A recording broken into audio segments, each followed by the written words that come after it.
Présentons OAuth 2 et son contrat au porteur. En fait, ici, les objectifs de OAuth 2 sont entre autres la délégation de l'authentification.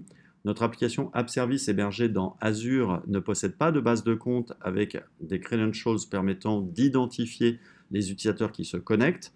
Donc tout utilisateur client de notre App Service se verra redirigé vers les services de Google pour être authentifié.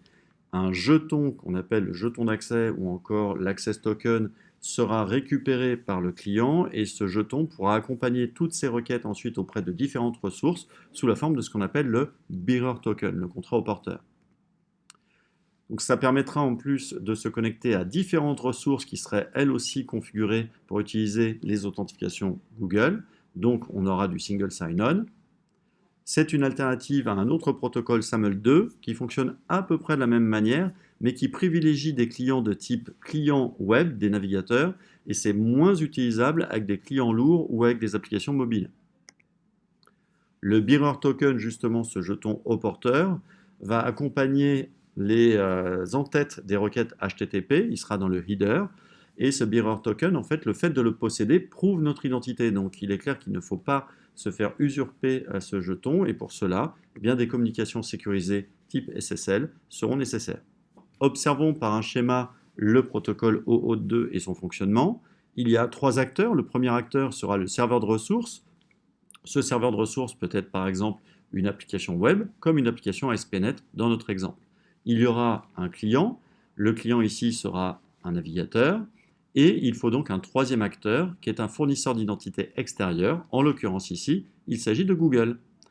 Que se passe-t-il entre ces 3 acteurs? Eh bien, le client va émettre une première requête d'accès à la ressource. Donc, en fait, la requête ici consiste en la demande d'une page. Le serveur, lui, va retourner une requête de redirection vers le fournisseur d'identité.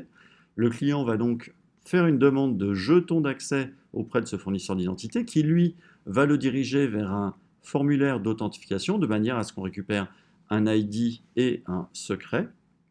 Et quand on parle d'ID et de secret ici, eh bien, ce seront par exemple un login Google, puis de retour, nous aurons le jeton qui aura été mis au point par Google, et ce jeton sera retourné à une URI de redirection, donc ça veut dire qu'en fait ça va entraîner le client à se rediriger vers le serveur ASP.NET sur une certaine URI, où le jeton sera donc récupéré et observé. Ce jeton, une copie de ce jeton sera également conservée par le client pour la présenter plus tard à nouveau à son serveur de ressources et à d'autres serveurs de ressources si nécessaire. Observons maintenant la configuration sur le portail Azure. Nous voici sur le portail Azure. On est ici sur la vue d'ensemble d'une app service dénommée pour la démonstration démo OAuth Azure. Et tout de suite, on va se rendre sur la section authentification et autorisation.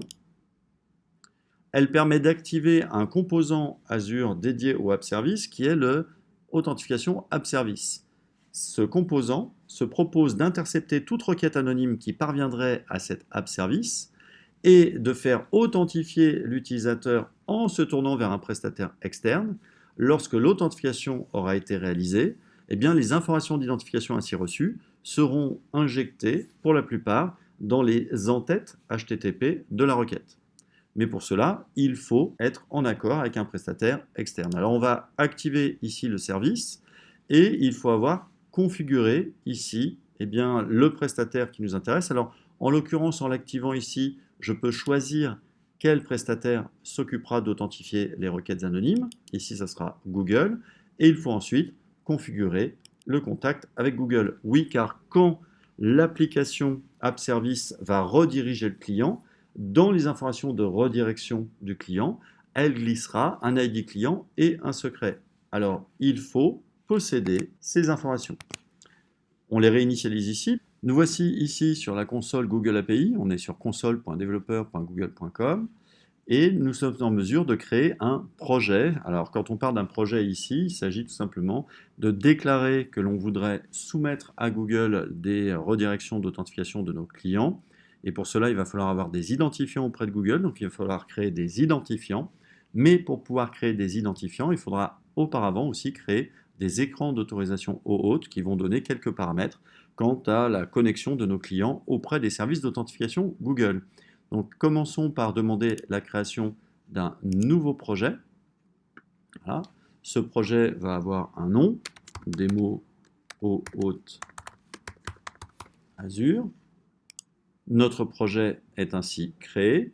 Puis maintenant, demandons la création d'identifiants. Pour créer un identifiant, il faut demander la création d'un ID client au hôte. Cependant, à l'heure actuelle, on n'est pas en mesure de préciser quelle sera la nature de l'application utilisée en face, puisque comme on nous le dit, il faudrait d'abord créer l'écran d'autorisation. Alors on va revenir ici sur la section des écrans d'autorisation, et on va dire qu'on voudrait créer un écran d'autorisation externe, dans le sens où on souhaite que même des utilisateurs externes à notre organisation, à notre entreprise, puissent se connecter. Nous voilà dans les paramètres de l'écran d'autorisation. Ici, il nous faut un nom pour l'application. On va l'appeler tout simplement démo. On pourrait éventuellement glisser une icône particulière pour identifier un petit peu plus graphiquement notre application. On peut ici rajouter des champs supplémentaires quant au profil de l'utilisateur qui seront présents dans le jeton retourné. On va ensuite pouvoir préciser des liens supplémentaires. Ils sont facultatifs, vers la page d'accueil de l'application une fois qu'on aura été authentifié, des liens pour donner quelques informations sur les règles de confidentialité de votre entreprise ou sur les conditions d'utilisation. On voit également qu'on pourrait définir ici des limites d'octroi, c'est-à-dire déterminer combien de jetons peuvent être octroyés par minute et fixer une limite maximum d'octroi par jour ou sur une période éventuellement plus grande. Ça va permettre de contrôler un petit peu le nombre d'identifications qui vont pouvoir être réalisées sur votre site. On va enregistrer ces informations. L'écran est donc au point. Ça nous permet donc d'aller créer maintenant un identifiant ID client au hôte. C'est pour une application web, mais comme on le voit, on pourrait préciser que c'est pour d'autres éléments et notamment des applications mobiles. C'est important parce que ça va permettre de déterminer une redirection différente des informations au hôte une fois l'authentification réalisée. Ici, on va donner un nom à notre identifiant pour démo et il va falloir indiquer ici une URI de redirection. Alors l'URI de redirection, je ne vais pas l'indiquer pour l'instant, c'est volontaire. On va observer que ceci va engendrer une erreur lors de la première connexion, mais on verra justement que en l'absence de cette URI, eh bien, ça peut poser problème. On profitera du message d'erreur pour récupérer d'ailleurs l'URI. L'ID client va être copié et collé dans notre configuration Google. De même, le secret est copié et collé. Voilà, la configuration Google est au point, la configuration du service d'authentification App Service également. On peut donc enregistrer. La notification nous indique ici que l'enregistrement a eu lieu. On est donc tenté maintenant de tester. On demande donc à se connecter à demo@azure.azurewebsites.net et on observe qu'après un petit temps d'attente, c'est Google qui nous répond. Alors, ce qui est intéressant ici, c'est que si Google nous répond, c'est donc que déjà l'app service est bien configuré pour se tourner vers les services de Google. Mais l'erreur indiquée par Google, c'est tout simplement qu'il n'a pas d'URI de redirection. Il est donc en train de vous dire que s'il procédait à une authentification maintenant, une fois qu'il a établi votre jeton d'accès, il serait tenté de vous rediriger, vous en tant que client, vers App Services en glissant des informations de jetons et vous rediriger vers une URI spécifique. Or, cette URI, elle n'a pas été configurée. Alors vous le voyez, il vous propose ici d'utiliser une URI particulière de redirection que l'on va ici copier. Et cette URI, on va venir la redéfinir au niveau des paramètres de nos identifiants en ajoutant une URI de redirection. Alors ici, on observe juste une chose, c'est que le chemin copié n'était pas tout à fait complet. Voilà, ici, la fin de chemin que nous voyons là, c'est la fin qu'il faudra indiquer sur les URI de redirection concernant une web app sous Azure. On peut enregistrer désormais cette configuration et on tente à nouveau notre connexion. Et là, on observe qu'en se connectant à cette app service, on est redirigé chez Google. Il n'y a désormais plus de message d'erreur parce que Google sait qu'il va pouvoir rediriger son jeton. Il s'agit maintenant tout simplement de se connecter.